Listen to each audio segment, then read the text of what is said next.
Welcome all dear students.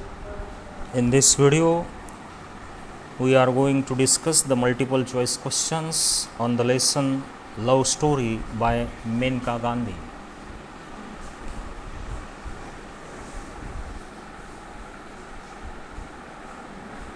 So, Love Story by Menka Gandhi, and here it is the introduction that we have to keep in mind so as to understand the theme of the story. Let us move forward.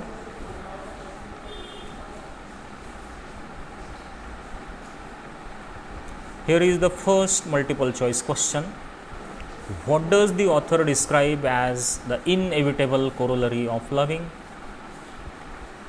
प्रेमाचं corollary म्हणजे प्रेमाचं अटळ असणारं एक तत्व ते कोणतं लेखिका या धड्यामध्ये वर्णन करतात? फर्स्ट ऑप्शन इज लाफिंग, हास्य. सेकंड ऑप्शन मॅरेज, लग्न. थर्ड ऑप्शन लूजिंग, विरह. चौथा ऑप्शन ग्रीफ म्हणजे दुःख. ओके, चारपैकी कोणती कोरोलरी, कोरोलरी म्हणजे प्रिन्सिपल किंवा तत्व कशाचं? प्रेमाचं, की जे आहेच, इनएव्हिटेबल आहे म्हणजे अटळ आहे, त्याचं वर्णन लेखिका या स्टोरीमध्ये करतात. बघूया याचं करेक्ट आन्सर काय. हा ॲरो जाऊन राहिला आहे तिसऱ्या पर्यायावर. करेक्ट आन्सर आहे losing. The second question is here on your mobile interface and it is, where did the sparrows build their nest? चिमण्यांनी त्यांचं घरटं कुठे बांधलं? and the option is, first option behind AC, air कंडिशनरच्या मागे. B option on a cupboard, कपाटाच्या वर. C option in kitchen, स्वयंपाक खोलीमध्ये. and option D in the bedroom, झोपण्याच्या खोलीमध्ये. Let us see the correct option to this question and here it is option number D, in the bedroom. This is the correct answer. Third question, the bird's nest was comprised of. पक्षाचं घरटं या मिळून बनलेलं होतं. Option A grass and हे, गवत आणि गवताचं अजून पालापाचोळा. Option B grass, leaves and plastic sheets, गवत, पाने आणि प्लॅस्टिकचे तुकडे. Option C flowers, leaves and insects, फुलं, पानं आणि काही किडे. Option D grass, leaves and cotton wool, गवत, पाने आणि कापूस. बघा या ठिकाणी लेसनच्या बाहेर जर या प्रश्नाचं उत्तर शोधतो म्हटलं तर कदाचित चारही ऑप्शन आपल्याला योग्य वाटतील. फक्त अपवाद तिसऱ्या ऑप्शनचा, कारण कीटकांचं मिळून घरटं बनत नाही. म्हणजे पहिलं, दुसरं आणि चौथं ऑप्शन करेक्ट वाटू शकतात, पण आपल्याला उत्तर द्यायचं आहे पर्टिक्युलरली या धड्याच्या आधारावर, आणि म्हणून या लेसनच्या आधारावर याचं करेक्ट आन्सर आहे option B, grass, leaves and plastic seeds. Fourth question, why are the dogs sometimes slap? कुत्र्यांना कधी कधी का मारलं जायचं? म्हणजे लेखिकेच्या घरामध्ये जो पाळीव कुत्रा होता त्याला लेखिका केव्हा तरी अशी मारायची, ते का? So the first option is for playing with Namnam, नमनमसोबत तो खेळायचा म्हणून. Option B for killing baby birds, त्या पक्ष्यांच्या पिल्लांना ठार मारलं होतं त्याने म्हणून. की फॉर एंटरिंग द बेडरूम, बेडरूममध्ये तो यायचा म्हणून. की option D for destroying birds nest, पक्ष्यांचं घरटं त्याने मोडून काढलं होतं म्हणून. And the correct answer for this question is, let us see the arrow, and it is option B for killing baby birds. Question number 5 is here, how did the female sparrow die? ती चिमणी कशी मरण पावली? First option C was killed by dog, कुत्र्याने तिला ठार मारलं. Option B she hit the fan, फॅनला तिची धडक लागली. Option C fell into water, पाण्यामध्ये बुडून ती मरण पावली. Option D she fell off from a high ledge, उंच ठिकाणावरून ती खाली पडली आणि मरण पावली. याचं अचूक उत्तर आहे ते म्हणजे option B, she hit the fan.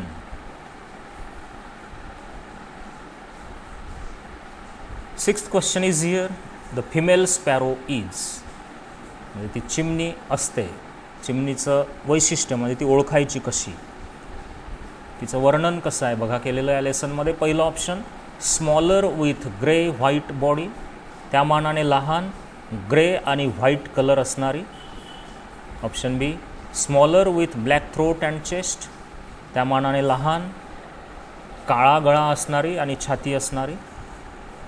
Option C smaller with chestnut and black wings, लहान असणारी, छातीवर असा एक ठिपका असणारी आणि काळे पंख असणारी.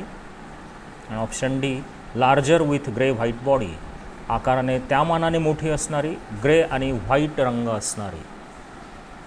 And the correct answer to this question is of course the option A smaller with grey white body. लेखिकेने जसं वर्णन केलेलं आहे त्या आधारावर हे उत्तर. आणि तसंही जनरल जर तुम्ही ऑब्झर्वेशन केलं तर आपल्याला सहज ते ओळखता येईल.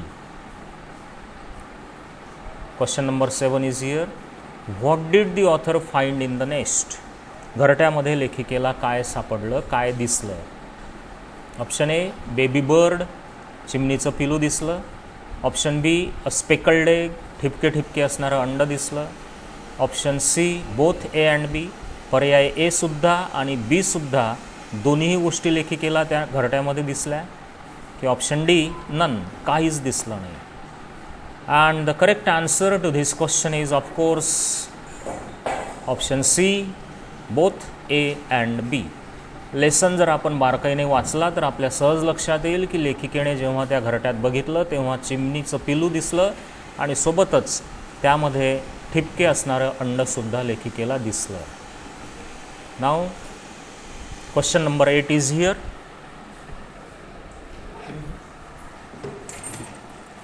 नमनम needed to be fed ever. नमनमला खाऊ घालावं लागायचं म्हणजे कसं आणि केव्हा. अ डे, दिवसातून एकदा. ऑप्शन बी 2 hours, 2 तासामधून एकदा. ऑप्शन सी 1 hour, दर 1 तासाने. की ऑप्शन डी दर अर्ध्या तासाने, half hour. Okay, the author Menka Gandhi has clearly mentioned when she describes that how Num Num had to be fed, and the correct answer to this question is of course option D, half hour. दर अर्ध्या तासाने त्या पिल्लाला लेखिका खाऊ घालायची. Question number 9 is here on your mobile interface and it is which of these was Num Num not fed. खालीलपैकी काय नमनमला खायला दिल्या जात नव्हतं. Option A dahlia, option B insects, option C watermelon आणि ऑप्शन डी ब्रेड. या 4 गोष्टींपैकी नमनमला लेखिका काय देत नव्हती. And I have told you when I discussed with you the text of the story, because Maneka Gandhi is purely vegetarian, okay, she also followed the same thing so far as Num Num was to be fed, and the correct answer is of course option B, insects. Question number 10 is here, why did the author refuse to document Num Num's growth. Num Numच्या वाढीचं record ठेवायला लेखिकेने का नकार दिला. हाही प्रश्न मी तुम्हाला चांगला समजावून सांगितला आहे. बघा त्याचा पर्याय पहिला काय आहे. She believed Namnam would stay with her for ever. तिला खात्री होती की नमनम आपल्यासोबत नेहमीसाठी राहणार आहे. Option B she found Namnam's growth uninteresting. नमनमच्या वाढीमध्ये तिला अजिबात रस नव्हता. Option C she thought that Namnam would die soon. तिला असं वाटलं की नमनम नाहीतरी लवकरच मरणार आहे म्हणून तिच्या ग्रोथचं रेकॉर्ड का बरं ठेवायचं. की option D she disliked writing diaries. लेखिकेला डायरी लिहिणं आवडत नव्हतं. Okay, I know that you know the correct answer and the answer to this question is very clear and it is option A she believed Namnam would stay with her for ever. आपल्यासोबतच ती नेहमीसाठी राहणार आहे आणि आपल्या मुलांच्या वाढीचं record आपण कधीच लिहून ठेवत नसतो आपल्या डायरीमध्ये. या कारणाने तिने नकार दिला. Question number 11 is here. What caused Namnam to lose confidence in her flying abilities. नमनमला उडण्याच्या तिच्या क्षमतेच्या बद्दल असणारा आत्मविश्वास का ढासळला. कशामुळे नमनमचा आत्मविश्वास ढासळला. पहिलं उड्डाण जेव्हा नमनमने घेतलं तेव्हा. Option A, her father's flying, कारण तिने बघितलं तिचे वडील तिच्यापेक्षा जोराने उडत आहेत म्हणून तिला असं वाटलं की आपल्याला उडता येत नाही. ऑप्शन बी, दी ऑथर्स डिस्करेजमेंट, लेखिकेने तिला मनाई केली होती, तिला प्रोत्साहन केलेलं नव्हतं म्हणून. Option C, the fan rotating at high speed, तेथील फॅन जोराने फिरत होता म्हणून तिला उडण्यास त्रास होत होता. की option D, the dog barking at her, तिला पाहिल्याबरोबर कुत्रा तिच्या मागे लागला आणि तो भुंकला म्हणून तिचा आत्मविश्वास ढासळला. या 4 पर्यायांपैकी करेक्ट पर्याय बघा option D, the dog barking at her. Question number 12. What did the author decide to do after Namnam died. नमनम मरण पावल्यानंतर लेखिकेने काय करायचं ठरवलं. Slap her dogs and get rid of them, त्या कुत्र्यांना झोडपून काढायचं आणि त्यांना हाकलून लावायचं. की option B, close up her bedroom so that no more nests are built there, आपल्या बेडरूमचं दार बंद ठेवायचं जेणेकरून अधिक घरट्या रूममध्ये बांधल्या जाणार नाहीत.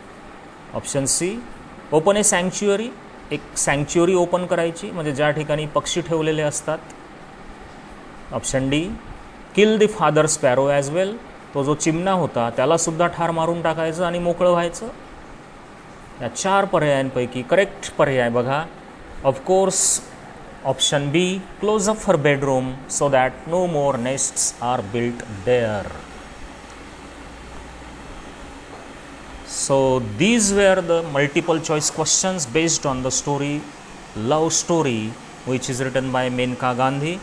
I am sure that you must have got the clear-cut ideas of this story and understood the theme as well as the script of the story. So now it is up to you to note it down all the multiple choice questions in your notebook and practice more and more. Thank you very much.